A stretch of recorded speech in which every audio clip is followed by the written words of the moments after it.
Nasa sayo eh, kung ano pipiliin mo, uubusin mo yung lakas mo sa kakatunganga sa bahay o uubusin mo yung lakas mo sa mga makabuluhang bagay. Huwag ka magalala kasi kahit saan dyan, may mararating ka. Alam mo na yun. Hindi, ganito kasi yan. Dahil lang alam mong matagal at mapapagod ka, hindi ka natutuloy. Tsong wala kang mararating kung hindi mo pipihitin yung susi sa loob ng ulo mo. Gaano man kataas ang pangarap mo sa buhay, huwag kang matatakot sa pagod at sakripisyo dahil parte yun eh. Hindi ka makakakain ng kanin kung hindi mo sasaingin. Hindi ka makakakain ng ulam kung hindi mo lulutuin. Lahat ng bagay kailangan kilusan mo muna sa umpisa. Hindi tatakbo ang sasakyan kung hindi mo sususian. Kung hindi mo lalagyan ng gasolina, hindi yun tatakbo sa kung saan mo siyang direksyon dapat dalhin. Kailangan kumilos ka. Kailangan ng lakas mo para marating mo kung ano yung gusto mong marating sa buhay. Kasi kung hihiga ka lang dyan, wala mangyayari talaga sa'yo. Hindi pa pwede na inaasal natin lahat sa Diyos na parang nasa Diyos, Diyos. Lagi kong idadasal sa Diyos. Hindi pa pwede yun. Sabi nga nila, di ba, nasa Diyos ang awa, nasa tao ang gawa. So depende yan sa'yo kung ano yung gusto mong kilos. Sabi nga, work smart, not hard. Hard work nga yung ginagawa mo, pero sablay naman yung mga diskarte mo. Wala rin mangyayari, di ba? Smart move yung ginagawa mo, pero swabe lahat. Kailangan mo lang talaga gamitan ng tamang isip at tamang puso sa lahat ng bagay. Ang pangarap, para kang nagtatanim ng puno. Malaki pangarap mo, malaking puno yung kailangan mong itanim. Hindi naman pwede maghukay ka ng mababaw lang. Hindi naman pwedeng konting tubig lang yung ididilig mo dyan. Kung gusto mo ng malaking puno, malaking trabaho ang kapalit nun. At nasa sayo yun. Then pag nagbunga na yun, hindi pa pwede na hayaan mo na lang bumunga yan dyan. Hindi. Kailangan pa rin ng maintenance. Ganun din sa atin. Kung ano yung marating natin, nandoon na tayo sa taas, hindi pa pwede na halalan-tutay ka na lang doon sa taas. Pag hindi mo diniligan yung puno, magbunga man siya isang beses lang and then sa susunod hindi na ulit. Ganun yung pwede mangyari pag pinabayaan natin kung ano man yung narating natin sa buhay. Mawawala lahat sa'yo. Sayang yung oras. Oras kasi ilang oras lang ang binigay sa atin dito sa mundo. Depende sa atin kung saan natin yun nilalaan. Huwag ka matakot sa pagod kasi yung pagod isang tulog lang yan. Bukas malakas ka na ulit. Matakot ka sa oras na sinayang mo kasi pag lumipas yan,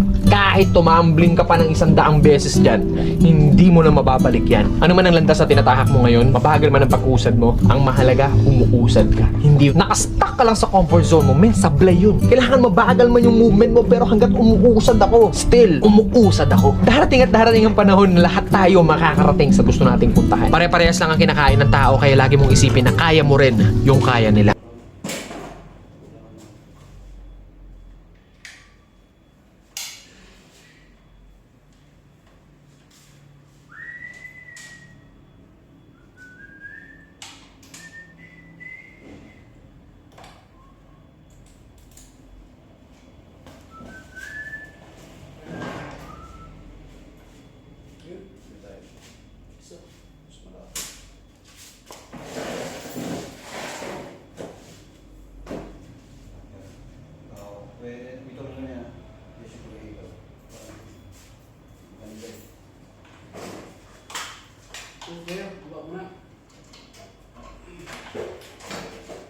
Kita pa? Oo.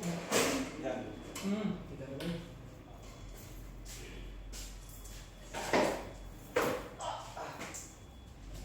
Lukotin. Lukot yan. Santurin yun.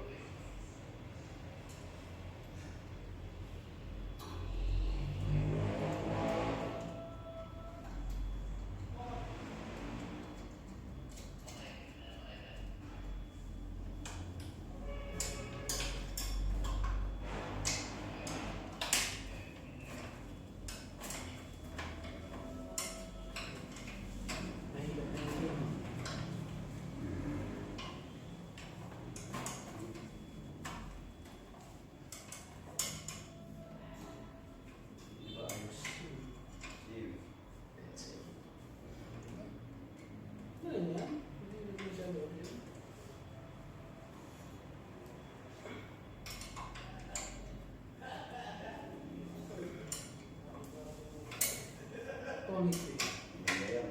Pawin.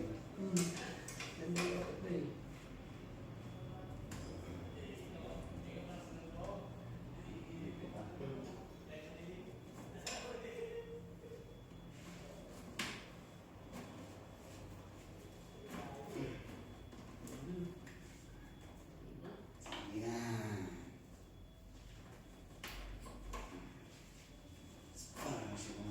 Yan. About 30 minutes, 20 minutes. 10 minutes ka wala pa eh.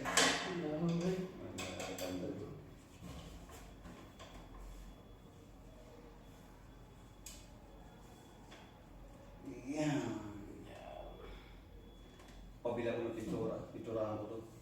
Kasi nag-corrosion eh. Para mamaya ano eh. Kainin na naman yan eh. Rawang. Ayun ang sulalim. Yung sulong.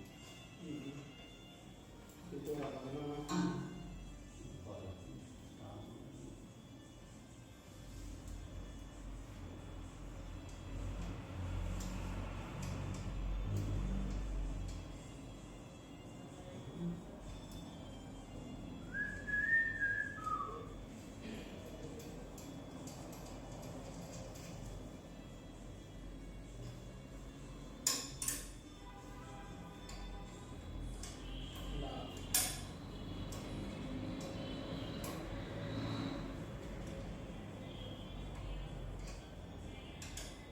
Kung may gamit ka.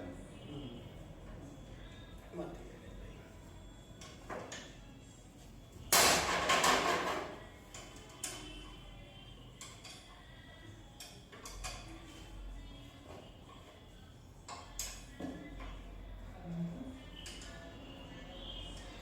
Sila, eh. Okay.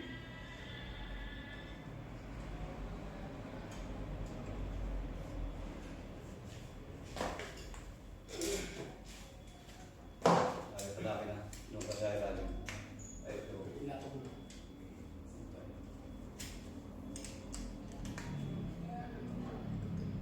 Ay, record. May gato yung mga. Okay.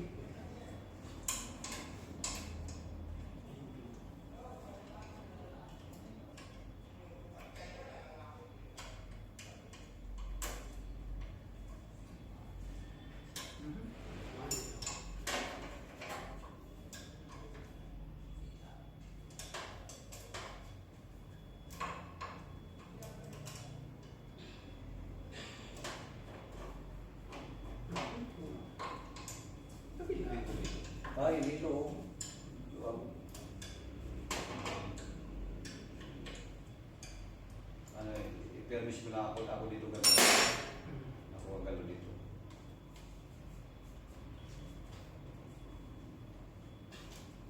Musok pa.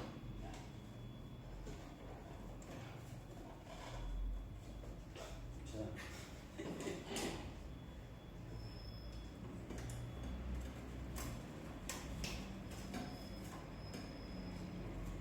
Dito, dito, dito.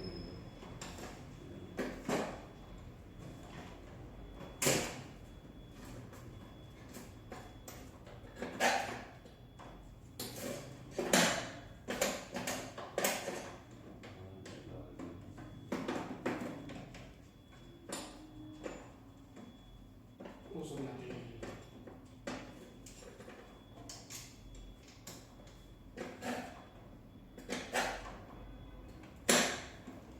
Tulak ko dito sa kamay. Pumunta dyan? Oh. Okay.